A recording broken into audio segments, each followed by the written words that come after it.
Assalamualaikum warahmatullahi wabarakatuh. Salam guru penggerak. Bapak guru hebat seluruh Nusantara, jumpa lagi dengan saya Lailatul Qomaria, CGP Angkatan 11 dari SD Negeri Sumbersari 03 di tugas demonstrasi kontekstual modul 3.1 Dilema Etika. Tujuan pembelajaran khusus dari tugas demonstrasi kontekstual ini adalah calon guru penggerak dapat melakukan suatu analisis atas penerapan proses pengambilan keputusan berdasarkan pengetahuan yang telah dipelajarinya tentang berbagai paradigma, prinsip, pengambilan dan pengujian keputusan di sekolah asal masing-masing dan di sekolah atau lingkungan lain. Video ini menyajikan percakapan dengan dua kepala sekolah tentang pengambilan keputusan kasus dilema etika berbasis nilai-nilai kebajikan sebagai seorang pemimpin di sekolah tersebut. Percakapan yang pertama dengan Ibu Kepala Sekolah SD Negeri Kedungrejo 01, Kecamatan Rowokangkung, Ibu Jamiati Eka Andriani, SPD SD. Assalamualaikum Bu Jami. Waalaikumsalam warahmatullahi wabarakatuh. Bu, gimana kabarnya hari ini? Alhamdulillah sehat. Bu, mohon maaf sekali nih, maksud kedatangan saya ke sini ini karena Ibu tahu sendiri nih, saya terjaring sebagai CGP di program pendidikan guru penggerak. Di program tersebut saya mendapat tugas di modul 3.1 itu untuk mewawancarai beberapa pemimpin Ibu. Di modul 3.1 ini materinya ini tentang pengambilan keputusan berbasis nilai-nilai kebajikan sebagai pemimpin. Ibu, saya mohon izin dan jika Ibu berkenan nanti saya ingin memberikan beberapa pertanyaan dan Ibu menjawabnya Ibu. Insya Allah selama saya bisa. Terima kasih. Ibu Bu Jami sudah berapa lama menjadi kepala sekolah? Berapa lama ya Bella? Mulai awal 2022, berarti hampir 3 tahun. 3 tahun. Januari lusa ini 3 Januari 2025. Dalam kurun waktu 3 tahun itu Ibu hanya di sekolah ini atau menjadi kepala sekolah di sekolah lain Ibu? Hanya di sekolah ini. Hanya di sekolah ini. Ini Bu, selama menjadi kepala sekolah di SD Kedungrejo 1 ini, apakah Ibu pernah memiliki masalah atau kasus baik yang berhubungan dengan guru ataupun siswa Ibu? Kalau masalah itu pasti cuma ya bisa tak sih. Masalah-masalah itu yang berhubungan dengan dilema etika, mungkin juga wujudkan moral seperti itu. Ibu, bagaimana Ibu dapat membedakan ini dilema etika itu yang bagaimana dan wujudkan moral itu yang bagaimana? Sepanjang yang saya ketahui itu dilema etika itu di saat kita itu harus memutuskan dan pilihannya sama-sama benar. Sementara kalau wujudkan moral itu kita harus memutuskan tapi ada yang benar. Selama ini Bu ya, kalau misalkan Ibu dihadapkan permasalahan pada dilema etika, bagaimana Ibu menjalankan pengambilan keputusan di sekolah yang sekarang ini Bu? Dilema etika itu ya karena sekolah kita, sekolah sini itu hanya murid dari keluarga yang kurang mampu. Tentu ada banyak hal, misalnya olahraga, yang sebagian besar itu tentang seragamnya yang tidak mampu memenuhi. Di saat itu kita sementara seragam itu kan hukumnya wajib, nggak pakai seragam kan tidak disiplin, yaitu aturan. Ya kita berkoordinasi dengan wali murid, dengan teman-teman guru. Kita koordinasi dengan teman-teman guru gimana mengatasi masalah itu dan kita berusaha untuk membantunya. Tapi yang dibantu itu tidak merasa malu. Iya, kadang kalau dibantu tidak merasa malu. Karena orang yang kurang beruntung itu pun juga punya perasaan yang sensitif, sehingga kita harus ekstra hati-hati untuk membantu. Pertanyaan selanjutnya itu, langkah-langkah atau prosedur seperti apa yang biasa Ibu lakukan selama ini? Untuk memutuskan sesuatu yang memutuskan ya, untuk mengambil keputusan saya tidak pernah memutuskan sendiri. Jadi keputusan itu adalah keputusan bersama, sehingga kita bermusyawarah dengan teman-teman guru, juga tenaga kependidikan yang ada, itu kita libatkan untuk mengambil keputusan. Luar biasa sekali. Ibu, hal-hal apa saja yang selama ini Ibu anggap efektif dalam pengambilan keputusan pada kasus-kasus di tema etika yang lain?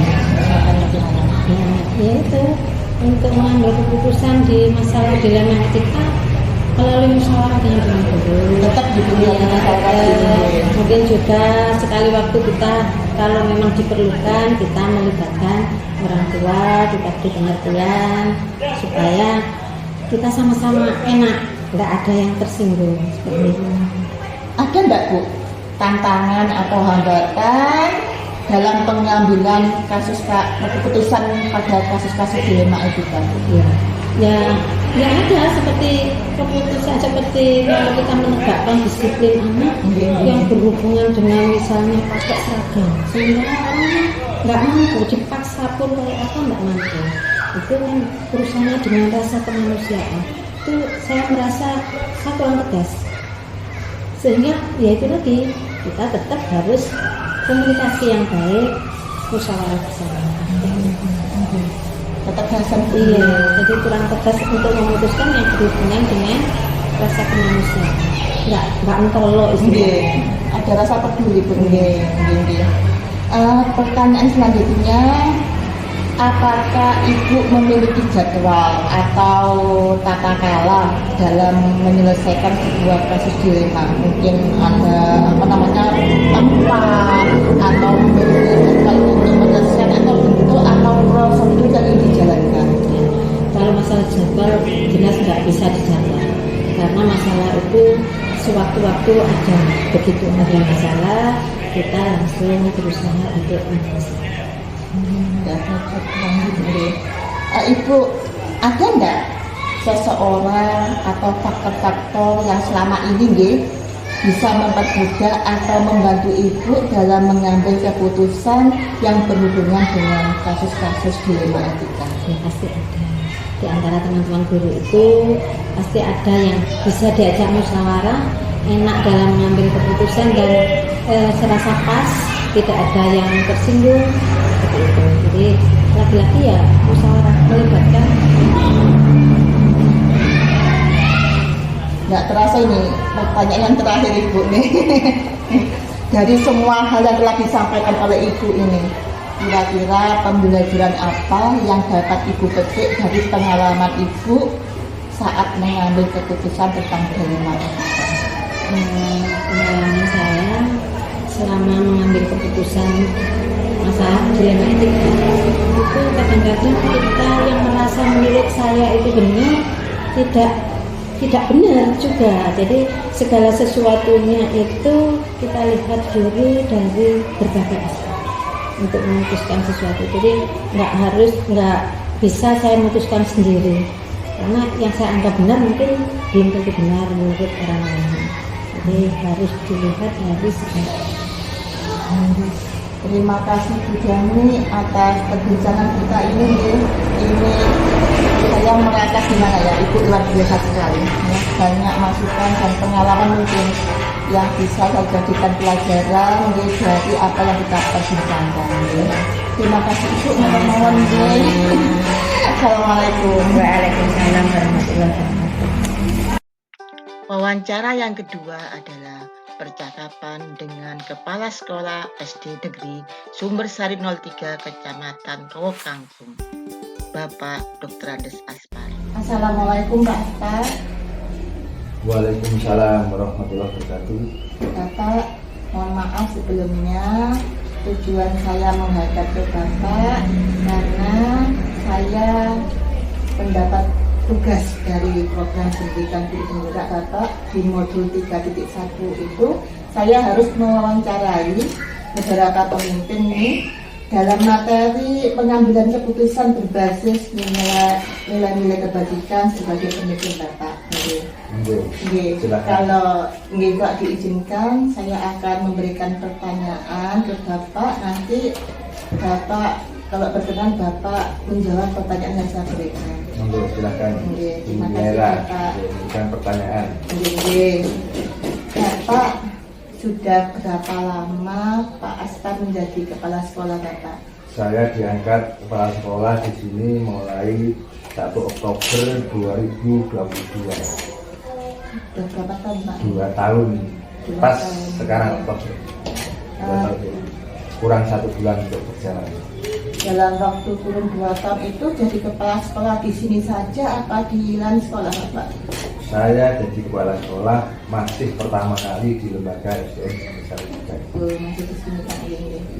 Bapak selama menjadi kepala sekolah ini di sini, pernahkah Bapak menemui permasalahan? Pernah di suatu saat pasti ada masalah yang ada dalam lembaga kita dalam pelaksanaan suatu kebijakan.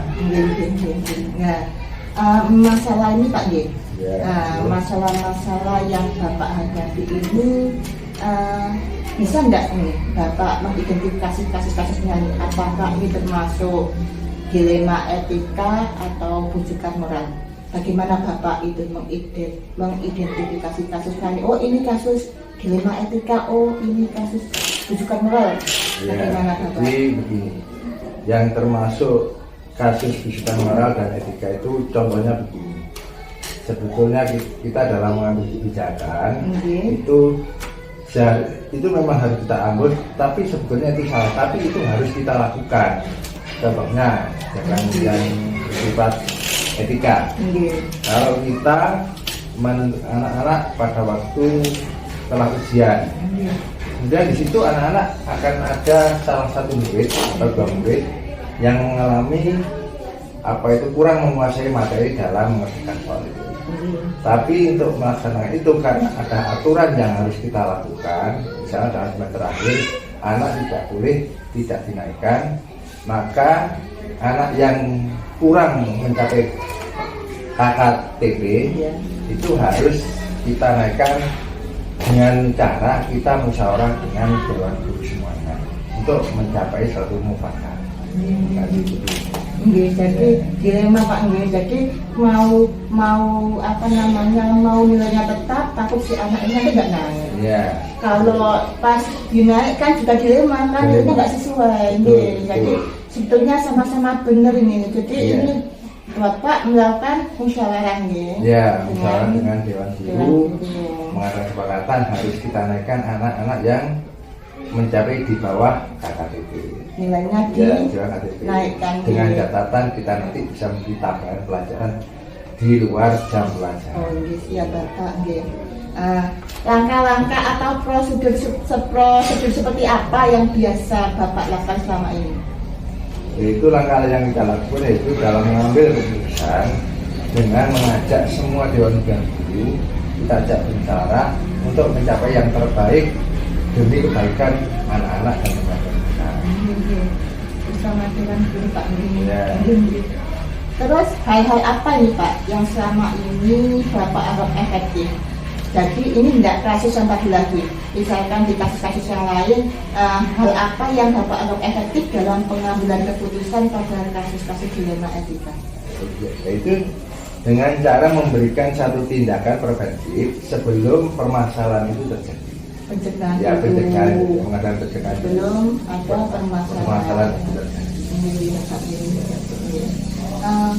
Pertanyaan selanjutnya Bapak, hal apa saja kalau dalam ada masalah di Pak pasti Bapak mempunyai tantangan atau hambatan. Kira-kira apa tantangan dan hambatan yang Bapak ambil dalam pengambilan keputusan yang berhubungan dengan kasus-kasus dilema etika? Jadi kita ambil yaitu dengan langkah ketegasan, misalnya dengan langkah ketegasan di hadapan dengan yang dilibatkan rasa kemanusiaan. Bapak, hal-hal apa saja yang selama ini merupakan tantangan dalam pengambilan keputusan pada kasus-kasus dilema etika? Kurang adanya ketegasan, ya, kurang adanya ketegasan dengan pengawasan yang melibatkan rasa kemanusiaan. Jadi saya kurang adanya ketegasan. Kasihan Pak. Ya, kasihan karena itu adalah penuh dengan pertimbangan yang terbaik. Bapak, ada nggak jadwal atau tata cara waktu jenengan menyelesaikan kasus dilema etika? Apakah langsung diselesaikan di tempat atau memiliki jadwal? Oh enggak, tiap hari ini atau ada prosedurnya? Ada enggak ya seperti itu? Tidak. Jadi kalau ada permasalahan kita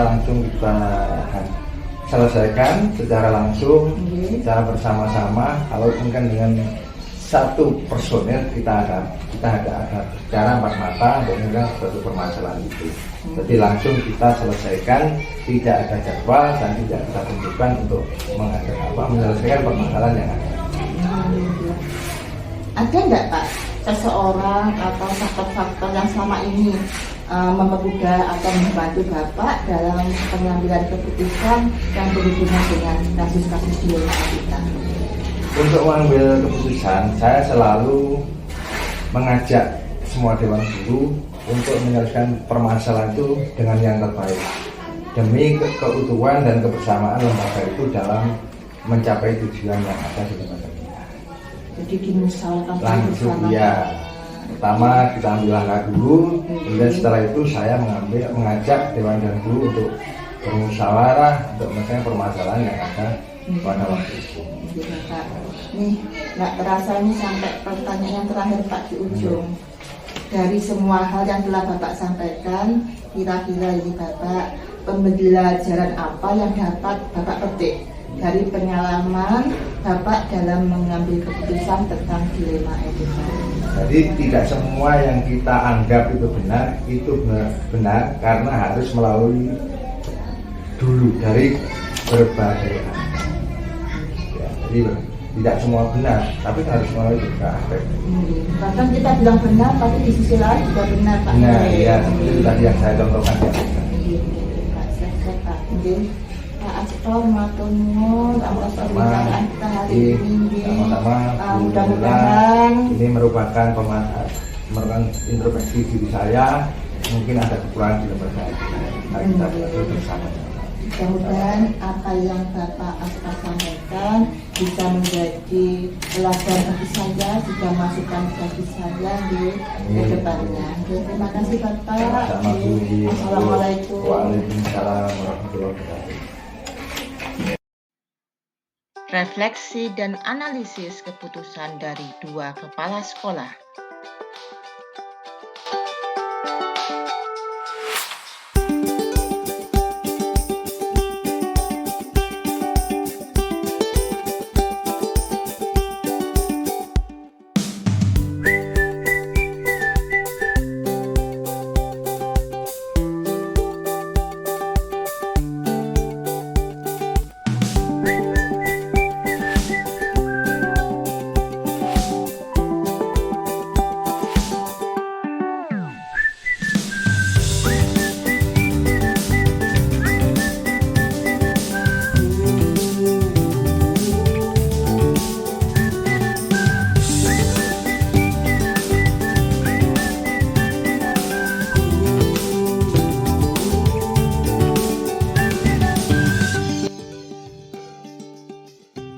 Demikian penyajian tugas demonstrasi kontekstual tentang dilema etika. Terima kasih dan semoga bermanfaat. Wassalamualaikum warahmatullahi wabarakatuh.